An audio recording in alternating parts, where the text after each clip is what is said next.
New Thought Media Network. We are a global broadcast network of positive music, media, and entertainment, inspiring humanity's evolution along the journey of enlightenment and creating a world of love, peace, empowerment, and prosperity for all. New Thought Media Network.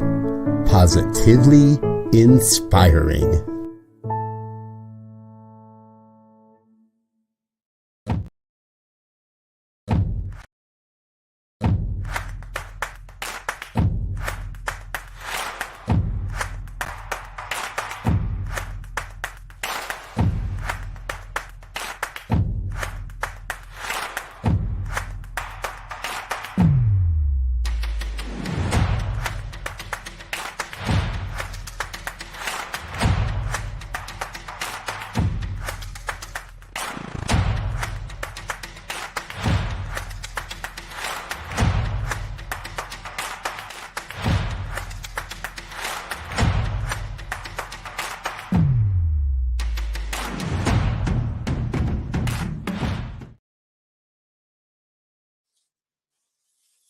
Hello, my friends, and thank you for joining us for Spiritual Toolkit today. My name is Brock Ford, and I am your host. And joining me on the team is producer Peter Millar and our New Thought Media Network founder, Robert Brzezinski. The idea for this show came from my sincere desire to be of support and a voice for the disenfranchised, the struggling, and hurting people within my reach, to offer spiritual and ethical practices that help others transform their lives and relationships and careers. And my hope is that we can support others on their path to their passion, dreams, and best life, building a bridge of understanding, healing, and thriving for all. So we will have guests from all walks of life talking about real life and navigating its twists and turns triumphantly. So without further ado, I'm excited to have my good friends of many years here with us today. My guests are husbands Alan Klein and Dave Cooperberg of San Francisco. Dave is a licensed psychotherapist offering psychotherapy, personal growth work, and spiritual counseling through private practice in San Francisco since 1978. Eclectic, Dave's often in-depth work emphasizes being fully present. A mediator following Buddhist practices since the early 1970s, currently, Dave is the lead affirmative prayer chaplain and teaches classes at Unity of San Francisco as a licensed Unity teacher. Dave sees himself as a catalyst, assisting others to access and celebrate their own unique expressions of divine love. Thank you, Dave. And Alan Klein is a jollytologist, and he'll explain what that means in just a bit, I'm sure. And he is also an ambassador of light who shows audiences worldwide how to use humor and positivity to deal with life's not so funny stuff. He's a TEDx presenter on the power of intention and author of over 30 books, y'all, including the best-selling book, The Healing Power of Humor, as well as Embracing Life After Loss, and one of my favorites, The Awe Factor, which spiritualityandpractice.com called one of the best spiritual books of 2020, and I think they were right. So, and y'all, you can find that book and all of his other books on his website at alanklein.com/books. His website is alanklein.com. And then for the books, it's /books.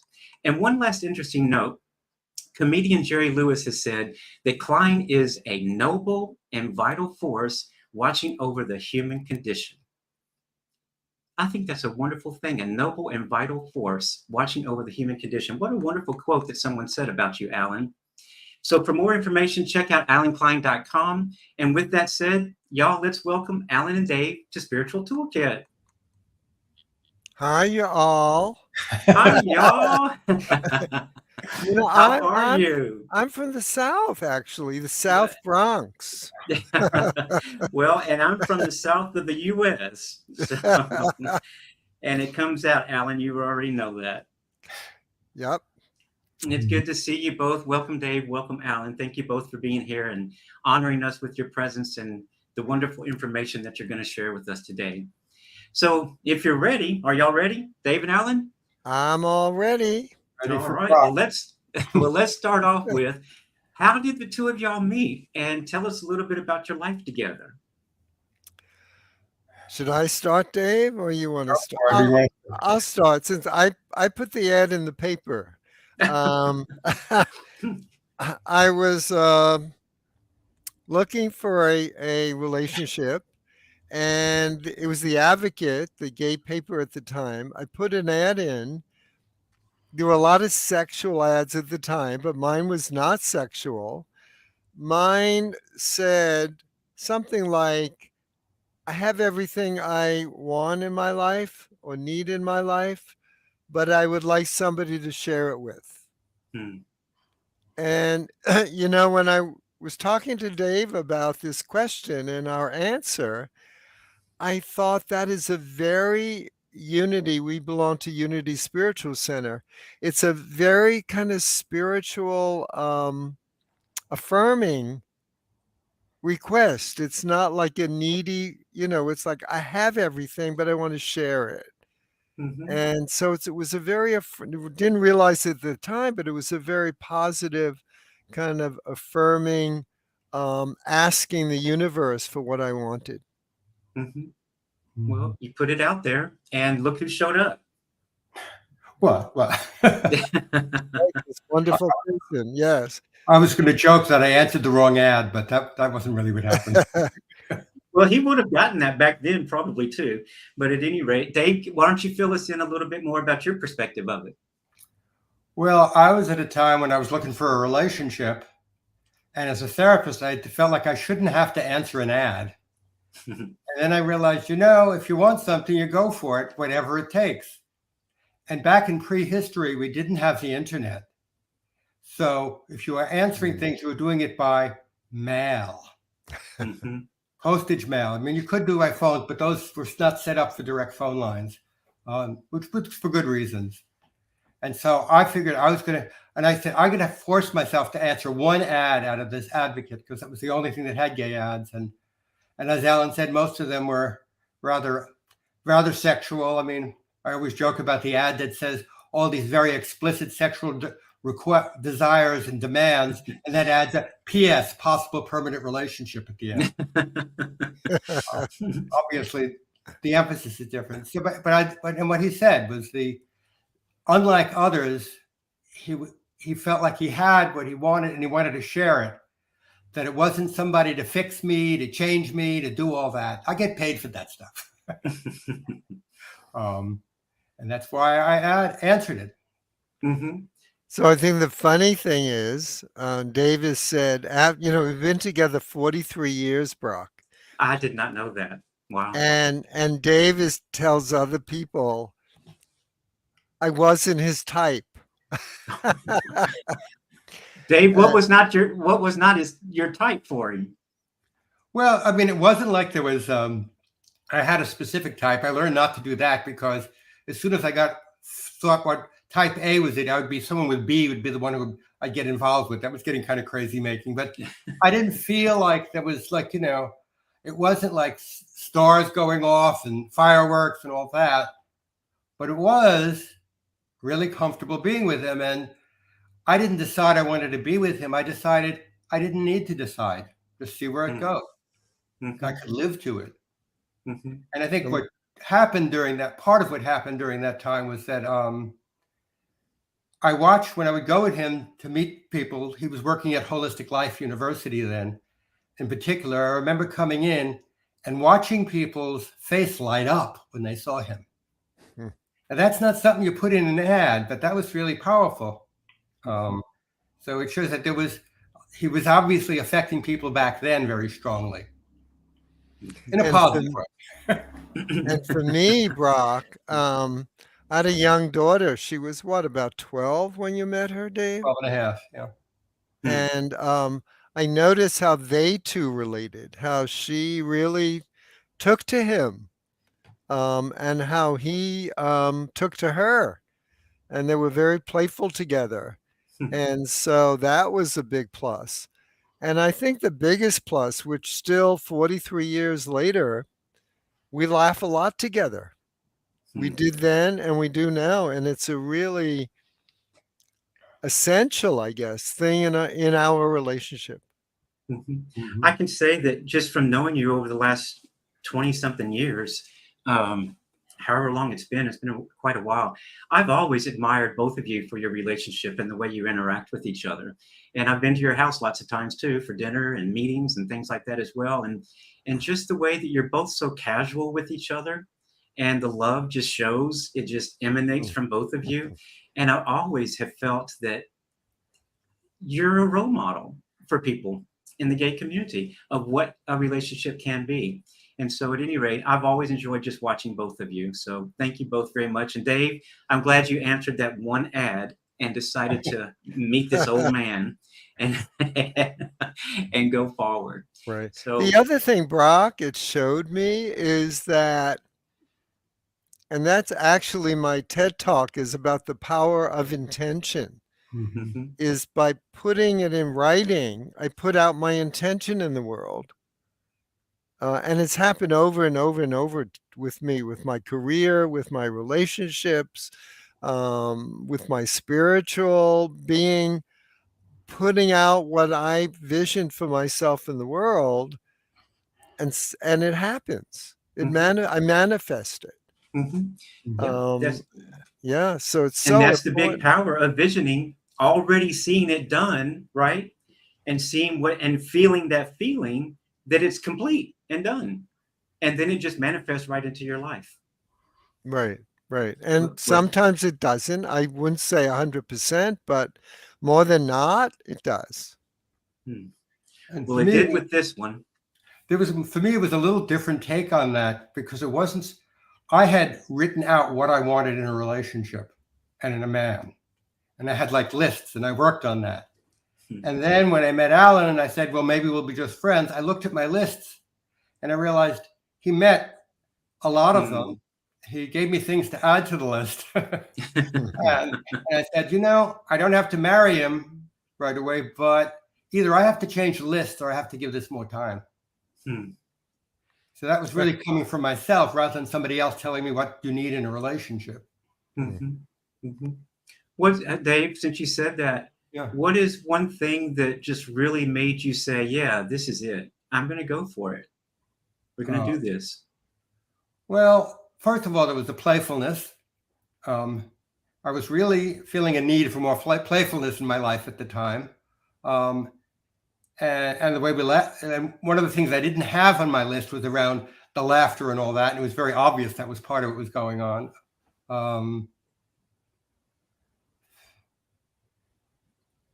I'm not sure. I'm trying to think that he was, again, going back to the ad, that he was feeling like he had what he needed and he wanted someone to share it. That grasping neediness wasn't there. And you can feel that when you're reading those ads. You can feel that. It's palpable. Yeah. So that's a wonderful thing. And, God did it. The universe did it.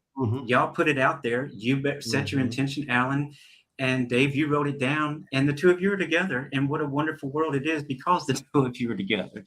So thank you. Dave mentioned, I'm going to skip just a little bit. Dave mentioned laughter and all of that. And that's one of the things that he admired about you, Alan. Can you tell our audience, I know what it is, but tell our audience a little bit about you being a jollytologist. Tell them what that is. Okay. Well, for me, I made up the word, Brock. I knew you did. Yeah. Actually, there's a Greek word meaning gelos, Gelos, which means laughter. So gelotology means study of laughter. But when I called myself a gelotologist, people either didn't know what it was or they thought I made that wiggly dessert. Well, that's what I thought of. Yeah. So I changed it to jollytologist and people mostly get it. But basically it's I show people how to deal or use humor to deal with not so funny stuff. That's basically what I do, and I call that jollytologist. What inside of you happened at some point in your life to take you on this path of humor and to write about it, to share it with the world? Yeah, it started when my wife got a rare liver disease, primary biliary cirrhosis. And like with Dave, my wife and I laughed a lot together. That was something that bonded us a lot. And then she got this illness, and there was no cure, there was no liver transplant. And she had a great sense of humor. And so we would laugh a lot together in spite of all this. Now, there was a lot of tears, but there was also laughter. And she passed away after 3 years of knowing that she had this rare liver disease. And looking back, I realized it was the laughter, it was the humor that helped us rise above the situation. It wasn't all the time, but it was those moments when we were really down deep in the depths that something funny would happen and we would laugh about it. Hmm. One of the examples I always give is she had a copy of Playgirl magazine with the male nude centerfold, and she said, Alan, I really like this male nude man here. Can you put this picture on the wall by the bed over there? And I said, Ellen, this is a hospital. A little risque for that. And she said, okay, why don't you get a leaf from the plant over there and cover up that part? And I did that, and things are fine for the first day, fine for the second day. But by the third day, the leaf starts shriveling up. And we would look at that photo and we would start to laugh. And after she died, Brock, I realized that little bit of laughter, that 10, 20-second bit of laughter, helped us rise above the situation, gave us a reprieve, gave us the relief that we needed. And so I had a business in San Francisco, and I gave it up. I sold it to my partner, went back to school to learn about death and dying, became a hospice volunteer. And I would notice that people who were dying, or their families or the caregivers, sometimes would use humor, and it would also always change the situation. And so I went back to school to learn about humor and therapeutic humor. And that's when I got a master's degree in human, HUMAN, development. And I wrote my first book, The Healing Power of Humor, which I just happen to have right here. Very good. Well, thank you for sharing that with us. I knew a little bit about your wife just from conversations with you in the past. Do you want to also mention that big bright spot in your life, your daughter, and just what she does with her life? My daughter's amazing. We laugh a lot together. In fact, since COVID, almost every day, so it's now almost 3 years, at 5 o'clock, she calls me and we just talk about the day. And some days I go, oh, Sarah's calling at 5. I have nothing to talk about. Well, 30, 40 minutes later, we're still on the phone chattering away. So it's a great relationship. She's an artist. I was an artist. I used to be a scenic designer at CBS television, designed such shows as Captain Kangaroo, Merv Griffin Show, Jackie Gleason Show. So I was an artist. Now she's an artist. In fact, we're not going to talk today. She's in Los Angeles at a book fair showing her artwork. So yeah, we get along really well, and she really gets along well with David. And I'm always amazed, when she was growing up, she used to tell David her secrets and not me. And then sometimes, not all the time, but David would share some of them with me. David. Well, she felt safe with David. She felt good. Oh, yeah. And, didn't she used to live, I believe she lived out in the Sunset, very close to where I lived, where Peter and I lived. We lived at 30th and Moraga for, about 18, 19 years or something. Yeah. Didn't she live out in the Sunset also? She does, right? Currently, her house is at Taraville, off of Taraville, and 36th Avenue. 36. I used to walk my dog on that little median strip there, and I remembered her living there. Right across the street. Very good. And I did not know. I think I had some thought way back when you said it, but I want to talk about Captain Kangaroo real quick. That used to be my favorite show, Alan. I would not miss that show. I loved watching Captain Kangaroo, that and Popeye. But at any rate, little did I know, all these years later, it was you, my friend, that was putting that together and doing the artwork for it. Right. Well, It's you may amazing. remember his house. We're different ages, Brock, so I'm not sure. I did it for about 10, 11 years, late 60s to early 70s.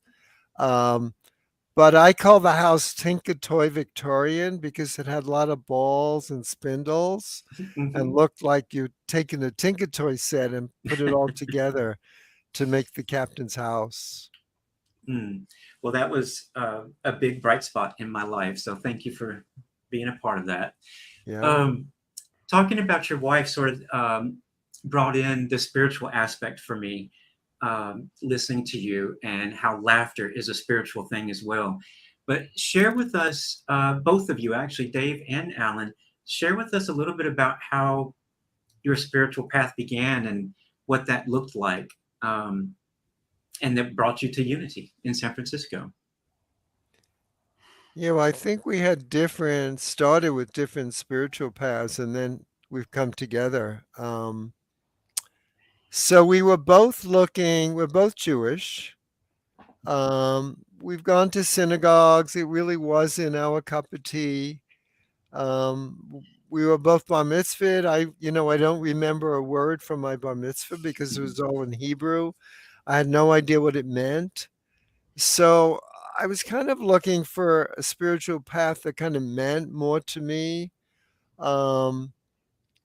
And I also didn't like many different religions have different ideas of what God is and what spirituality is. And I didn't quite like that. Even in the Jewish religion, there's Orthodox, there's conservative, there's Reform.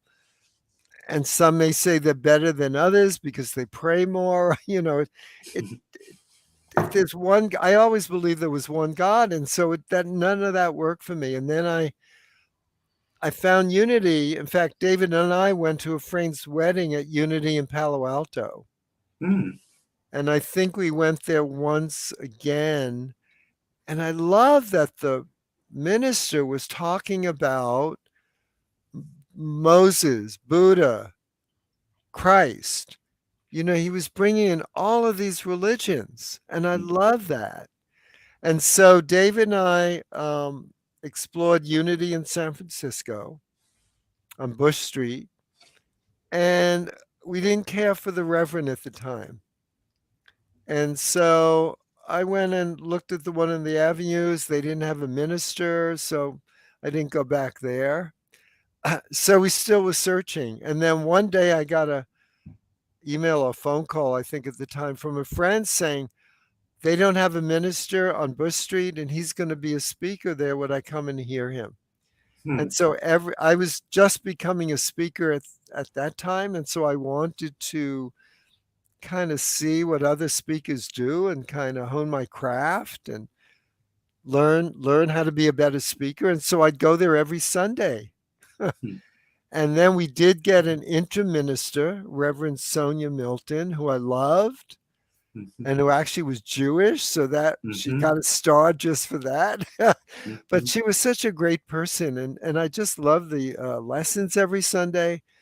So I told Dave about it, but he had his own meditation group on Sunday. So he didn't come. And once in a while he came, and he can tell you about that. But I just stopped going. And then suddenly he started coming. And then two of my friends came. And it's so amazing to me because I became, as you know, Brock, president of the board after you. And then Dave became a prayer chaplain and now is or licensed Unity teacher, and now is the head prayer chaplain at Unity San Francisco. And then my other friend became a prayer chaplain. The other friend would still be here, but she moved to Carmel, or Monterey. So she's gone. But what amazed me, Brock, is how I didn't drag these people. I hardly said anything about Sunday service or what unity was, and yet here are two of the leaders followed me to unity. Hmm. So it has a very powerful message that I hardly talked about, but yet it rubbed off, I guess, on who I was and my being. Hmm. That minister that you referred to that was there when you first went, that you didn't care for that much, that's when I started I moved to San Francisco in 1996. It was December the 16th, actually, 1996. And that next Sunday, I started going, I wanted to find a Unity because I had been going to Unity in Dallas. And then my mom took us to Unity as well. So at any rate, but I went to Unity and it was okay. I liked it. But one of the things that I heard back in Dallas at Unity, and then I heard it again in San Francisco, and it was Reverend Maureen Bass that said it. And it was that God loves everyone. There is no exceptions. And then she brought up the gay word. And when she said that, I had just been through a lot and some shame and things of that nature and didn't want everybody to know I was gay or whatever. But that was the first time I ever heard someone in a church say that God loved me. And so when Reverend Sonia showed up, it just solidified me being at that Unity San Francisco church because I just adored Reverend Sonia. And like you said, her talks were just amazing and in depth and really taught us a lot. But at any rate, so I'm glad we were all there together and that we all got to meet so that we're here today, Alan and Dave. Thank you.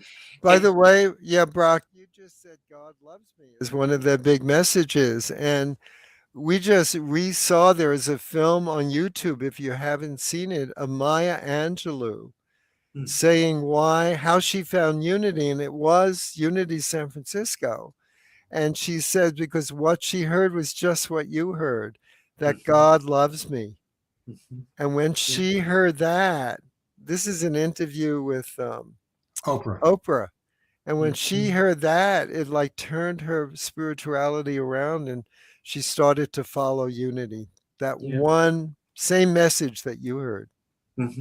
Unity has been a huge help in my life. I love being a part of Unity. Dave, will you tell us a little bit about being a prayer chaplain at Unity and what that entails and how you feel about it? And what did that take to become that? Oh, I'm trying to make up some story now. Well, you know, when I started attending Unity, leave it at that. There was a number of interesting steps before that. But when I got into Unity, I realized I was attending on Sundays, but it just wasn't enough for me. And there were classes during the week, but I often had clients in the evening, being in private practice as a therapist. And then I heard about becoming a prayer chaplain, and I realized I don't really know what they even mean by prayer. And so Errol Roloff, who was running it, you remember Errol, had this, a couple of times a year, he would have this thing where he could come to and ask questions and all this. And that's where I asked him about prayer, and he said, he started talking about it. And when he talked about it, it was really about getting quiet and affirming what's good in life. And it was I was thinking, in many ways, this is stuff I've already done in different contexts. Now, the funny thing at the time, which I'll never forget because of the look on Errol's face, they were always talking about how positive this and positive that. And I said, what if somebody wants to pray for something negative, like she should drop dead or something like that? The look on on Errol's face. Yeah. I wish I had a camera. It was so funny. Nobody ever does that now. But then I got into the prayer chaplaincy, and it was a subgroup within Unity where I could get more into depth with people, and the trainings were very interesting because even when we were practicing prayers that nobody had asked for, we would really, because people were into it, we'd really get emotional and really feel the power of prayer, even in that sort of made-up scenario, because the context, the text, if you will, the story itself was less important than the learning behind the story. but the growth behind the story. I like the fact that you brought up Errol, because he was quite an icon as a chaplain. And I always loved his prayers. He had the deepest, most radio type voice. And it was just, you wanted to listen to him talk. But when he said his prayers, it was like listening to Moses or something. He really said those prayers. But I miss Errol. He was a good friend. And thank you for bringing his name up, Dave. I hadn't thought about him in a while. Thank you. Brock, for your listeners that may not know about Unity, I think we should say that, it is a New Thought church and it uses New Thought thinking. I don't know if Dave wants to elaborate on that couple of sentences, what New Thought is. Yeah, Dave, go ahead.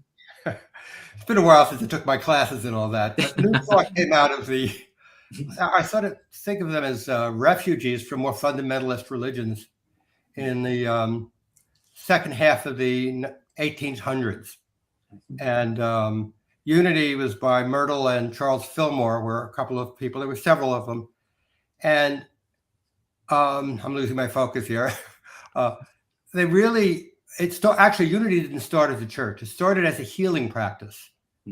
Myrtle and Charles, in a different way, basically healed themselves with affirmative prayer, affirming the wholeness that they are, not focusing on the disease, but on the wholeness that's behind it.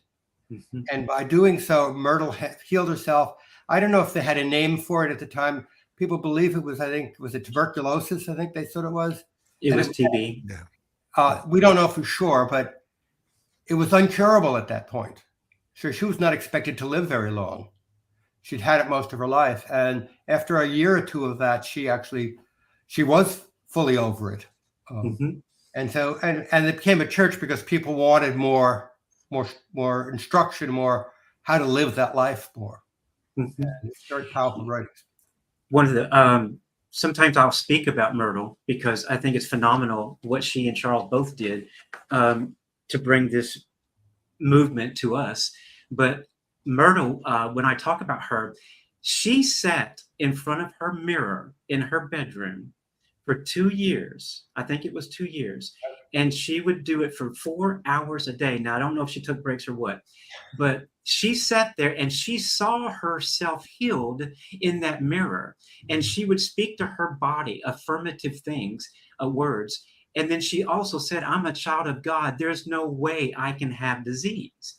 And so she did that and she was healed and she lived a long life.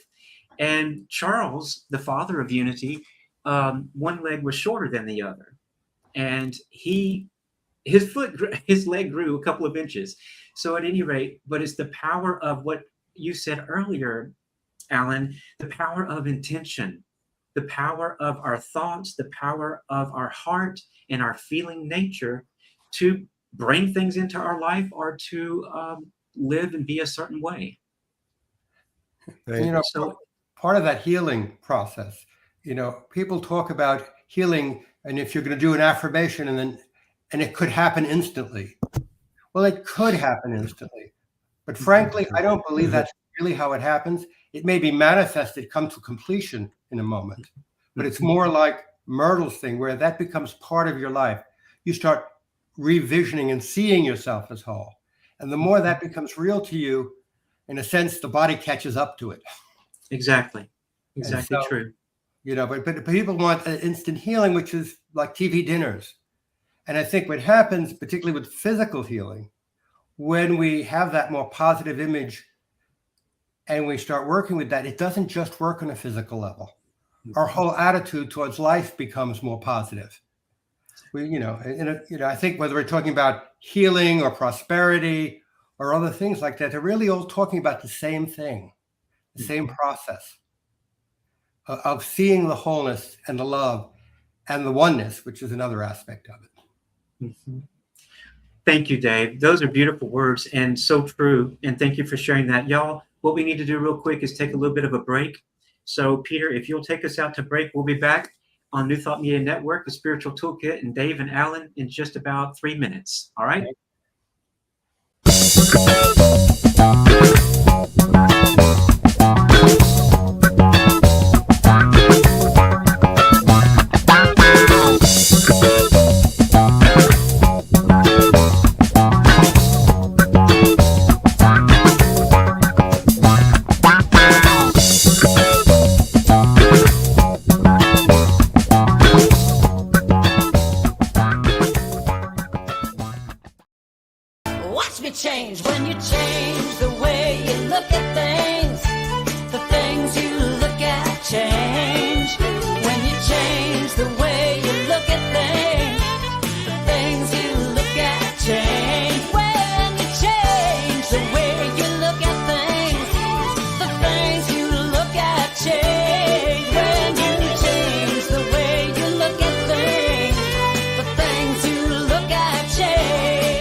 And welcome back to Spiritual Toolkit.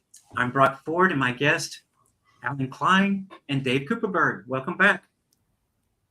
Thank you, guys. I wanted to switch just a little bit. We've got about 20 minutes left on the show. And I've probably got about a million questions in my head I wanted to ask. But at any rate, I wanted to ask both of you, actually, to answer this question for the audience. So just like this show is called Spiritual Toolkit, and I talk about what are the tools, I give a talk sometimes about Spiritual Toolkit and name the talk that. But when I do that, I talk about what are the tools that are in your box that when you're having a crisis or depression or grief or upsetness or someone swerved and almost hit you on the road, what can you reach into that toolbox and get to help align yourself back? So I know what my tools are.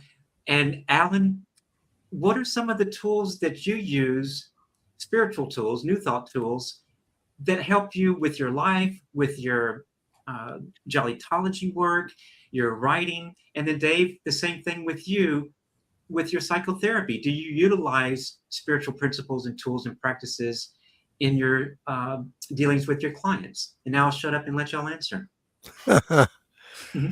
Well, a couple that I use, Brock, is, first of all, I go inward and I sit quietly.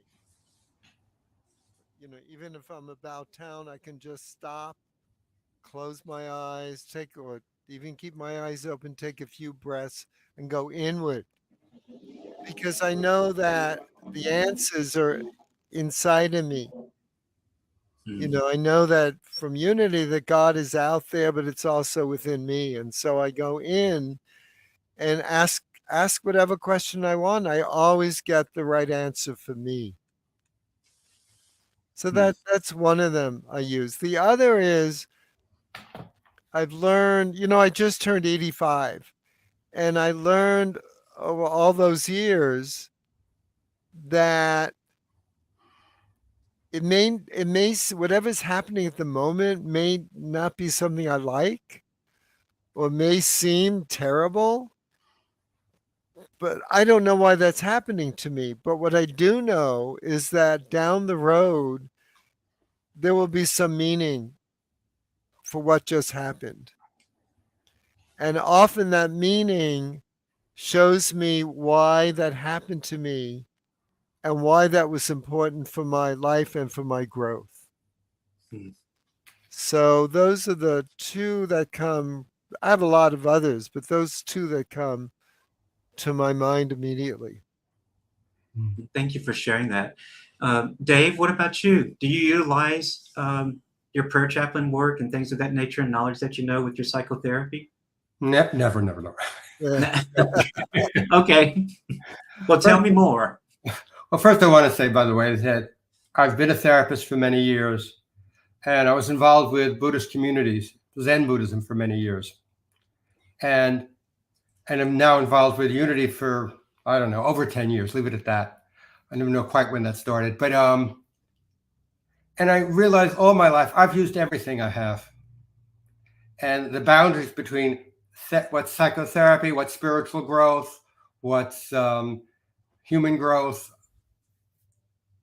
they're loose, very loose boundaries. And that, for me, in that, and I will draw what seems to be useful from whatever area, whether I'm talking about myself or for working with people. And so, you know, I think you used the word catalyst earlier in describing yourself, and for many years that was the word I would use, because I really felt that a lot of my work was about helping people find their own strengths. You know, yeah, I can give them advice somewhat, but at best that's of limited use. What really changes for people is when they learn how to learn better themselves from their own experience. I'll try not to go off on another tangent with that. The meditation, very simple, silent meditation, very simple and very difficult. A lot of people cannot tolerate it for more than a few minutes or even that much. That's been the bedrock for me as an adult in terms of things. That and prayer, I think what unity brought with prayer is something more active for me. I think the meditation was much more of a passive thing because the affirmations, you get the intention and you're affirming it. That was something that had been missing. And I knew there was something missing in my practice. And that's what I got out of unity. So for me, those are, I mean, there's lots of different things I could go into. You talk about being present, of course, is another thing. And the body, I realized I've been doing some healing workshops at Unity and what I now calling spiritual healing workshop. But a lot of it is paying attention to the body, and that the pain, the suffering, whatever goes on, it's telling me something. Whatever else it's telling me, it's reminding me to be present. Mm-hmm. You know, my guests last week were saying very similar to what you just said, talking about being present with the body and knowing what the body is saying to you. I think that's very important. Thank you for sharing that. And I have a question that just popped up in my head when Alan was talking a few minutes ago. And Alan, forgive me, but when you said you were 85, I didn't know you were 85. I knew you were older than me. But 85 is, wow, what a wonderful mile mark. And I hope that you get to 100,005 as well, and that you get to stay around. But, Thank you. But here's what it brought up for me. And forgive me if it's a weird question. When I came out, I was 22 and I'm 61 now. So it was not a good experience. And I think you already all know about that. So we won't go into that. But what I wanted to ask you is, when you came out, it was after you were already married.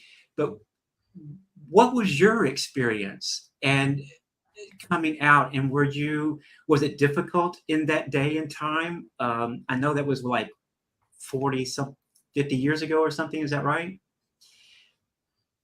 Yeah. Yeah. Well, so what was it like for you?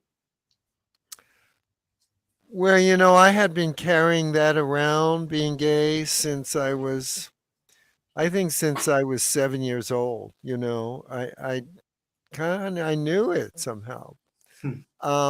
So when I finally came out, and it was with the help of my wife, so that was good. It's, you know, the saying, and it's kind of cliche-ish, but the truth will set you free. I felt it was like this burden taken off my shoulders, because, and you know this, Brock, it's like you're hiding who you are. Mm-hmm. And that's not, and I, you know, looking back, I used to get like a headache, a severe sinus headache or sore throat once a month. And I think it, you know, looking back, I think some of it was due to the stress of hiding who I was. Mm-hmm. And so it was very freeing, and most people were very loving and still love me. That didn't change. Mm-hmm. What was frightening for me, and I guess I could have come out too, is I was traveling all over the country speaking, and particularly in places I didn't know, or in the South, say way in the country somewhere. I would again go back in my shell and afraid to come out. And you know, I talk about my wife dying and stories around that, and the humor around that, and the sadness around that. And then after the program, people would come up to me and wanting to know if I remarried. And here I was with David, but I was afraid to tell them that. So I kind of went back into my shell again until I felt the right time, or the right, you know, it depends where I was.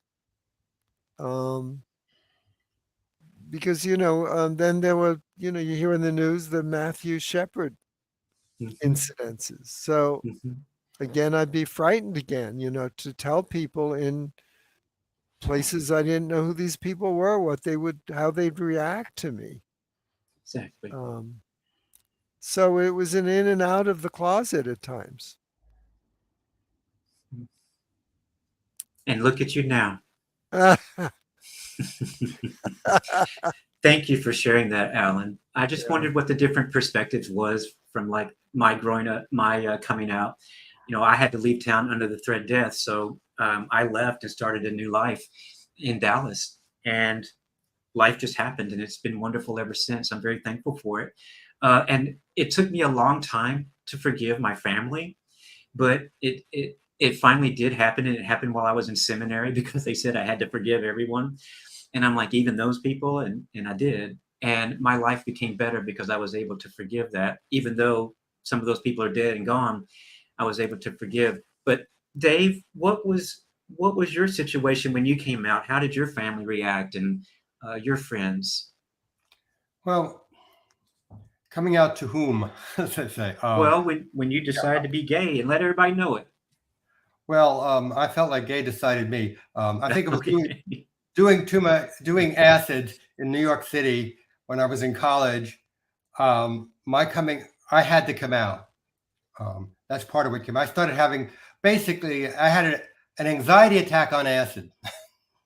It was quite intense, and afterwards, and I came out first to a teacher of a psych class, and that was a powerful experience for a number of ways. But with my family, I came out to my family when I was living out in San Francisco. My family was in New York at the time, and I basically was politically involved, and I realized some of the stuff was going on in the news, and I didn't want particularly my mother to find out indirectly about it.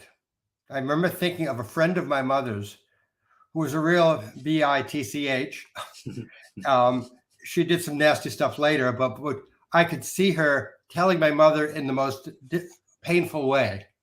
And so I wrote a long letter, way too long letter, 5 pages before coming out to my parents. I'd already come out to my older brother and a cousin, and we talked about it. My older brother said, "You should not come out. Your father believes in the Bible. This is not going to go."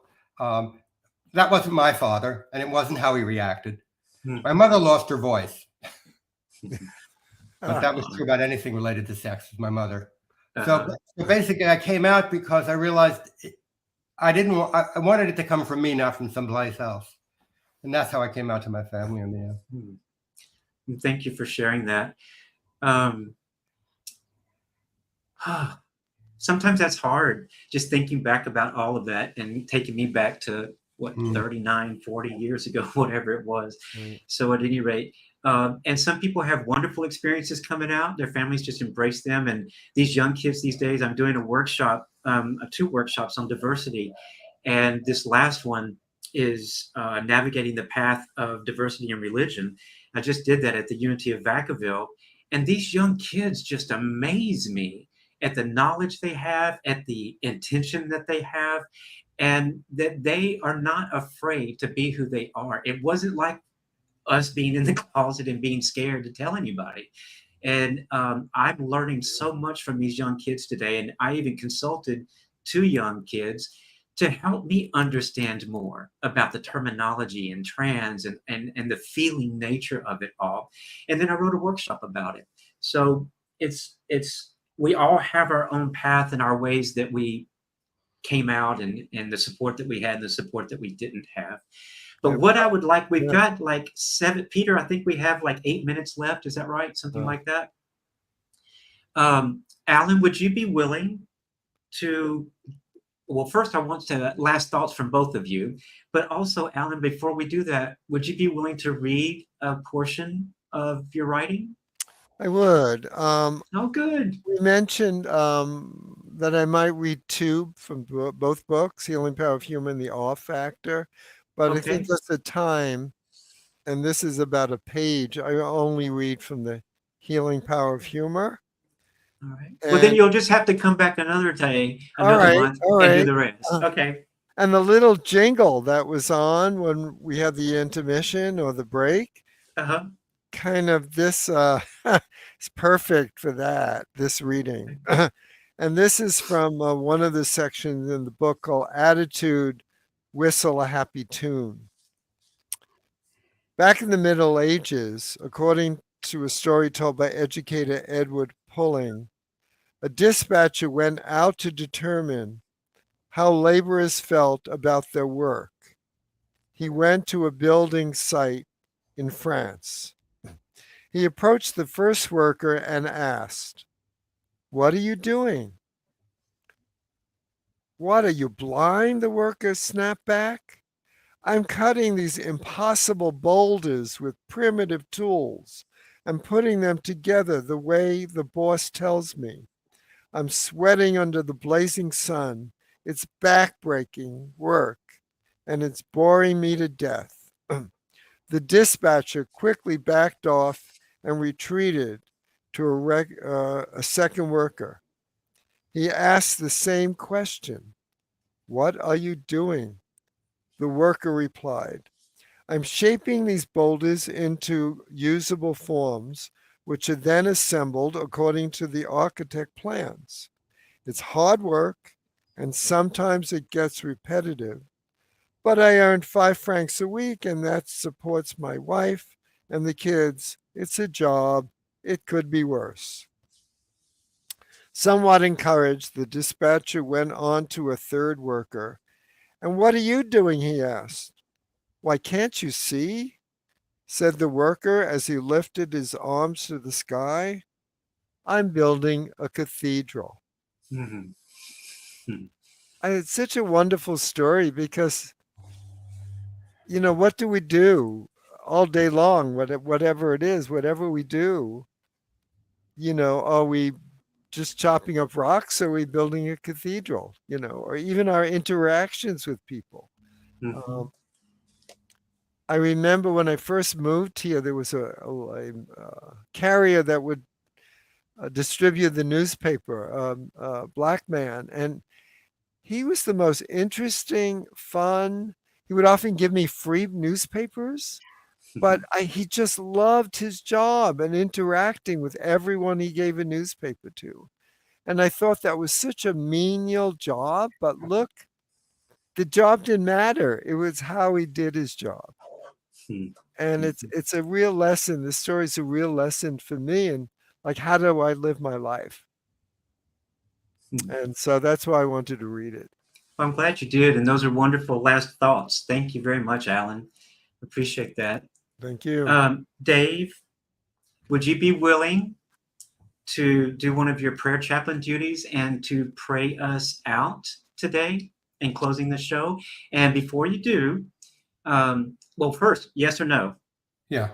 Okay, good. Thank you. So what I'm going to do is I'm going to say goodbye to everybody, and then I want you to pray us out, and then Peter can just take us out once you're finished with the prayer. So we come to the end of our show. Alan and David, thank you. I could almost cry. I love you both so much. I'm grateful for your participation and sharing such interesting, thoughtful, and helpful information with us. And thank you to all of our viewers and subscribers, and to Peter Millard doing our producing, and a shout out to Robert Brzezinski, the founder of New Thought Media Network. Thank God he decided to make this thing. And join us next week when we meet with minister and spiritual teacher Karsten Spencer. We work together at the Unity of Richmond Church. He's the senior minister. I'm the associate minister.